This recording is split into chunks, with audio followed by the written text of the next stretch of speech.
अभियान, अन्न का करे सम्मान, यही यूसीडीएस का अभियान। कृपया आप केटरिंग डीलर समिति का एक इनिशिएट, एक नारा, हर घर हर परिवार के लिए अन्न का करे सम्मान, यही यूसीडीएस का है अभियान।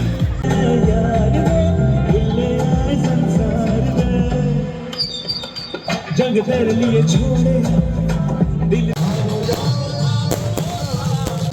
केटरिंग करने वाला कौन है और यहाँ पर रॉ मटेरियल सप्लाई करने वाले शुद्धता वाली दुकानें कौन है, तब जाकर उदयपुर का पूरा सिरमौर बनता है भारत में की वेडिंग, रॉयल वेडिंग के लिए और शादियों के लिए। और उसकी अगर ख्याति को बढ़ाना और ये विश्वसनीयता कायम करना अगर किसी ने किया तो वो हलवाई और उदयपुर की केटरिंग के व्यवसाय ने किया, जिससे उदयपुर का रोजगार बढ़ रहा और व्यवसाय बढ़ रहा और यहाँ लोग आ रहे हैं। ये भी होती है, चाहे गर्मी हो, चाहे बरसात हो, चाहे सर्दी का अवसर हो, परंतु आपने कभी ये आयोजकों को या उपभोक्ता या जो उसमें भाग लेने वाले हैं मेहमानों को इस बात का एहसास नहीं होने दिया। हम तो कष्ट भी सहन लेंगे पर आपके शहर की मेहमान नवाजी में कोई कमी नहीं रखेंगे। क्योंकि अध्यक्ष हैं भारतीय हलवाई कैटरर्स एसोसिएशन। केटरिंग डीलर समिति का आभार व्यक्त करता हूँ कि इन्होंने मुझे शादी में बुलाया, इतना मान सम्मान दिया। मैं बेसिक आप सोचोगे केटरिंग एसोसिएशन वालों ने कितनी मेहनत की है 10 दिन में, इतनी सर्दी में। इसलिए मेरे संगठन के मेरे सभी भाइयों के लिए जोरदार ताली बजा के एक बार मेरे भाइयों के लिए स्वागत करो। ऐसे भाई अगर मिल जाए तो दुनिया में कोई बड़ा काम हो ही नहीं सकता है। मेरे जो हमको नित्य प्रतिदिन विभिन्न कार्यक्रमों के माध्यम से और ये कहे तो आयोजन के माध्यम विभिन्न संगठनों के टेंट एशियन के उन सब के सम्मानीय हमारे यहाँ की इस के प्रारंभ के संस्थापक। आज की डेट में सबसे बड़ी चुनौती हमारी वेडिंग इंडस्ट्री में जो है वो है समय। समय की कोई सीमा रही नहीं है। शादियों के खाने सुबह 4 बजे तक चल रहे हैं, तो इसमें हमें बहुत सारी चुनौतियों का सामना करना पड़ता है। हमें नहीं, हमारी संस्था से अगर मैं कहूँ तो इस वेडिंग इंडस्ट्री से जैसे फोटोग्राफर हो गए, लाइट वाले हो गए, केटरर्स वाले हो गए, हलवाई हो गए, क्योंकि पार्टी को आपका एक कमिटमेंट होता है कि सर लास्ट तक आपको हर चीज़ गर्म दी जाएगी।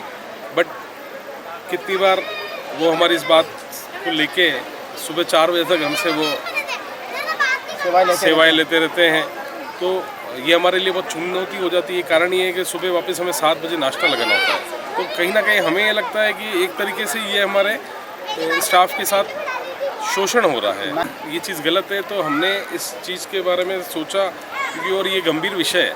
सभी जो इस वेडिंग इंडस्ट्री से जुड़े हुए हैं, सभी लोग इस चीज़ से जूझ रहे हैं।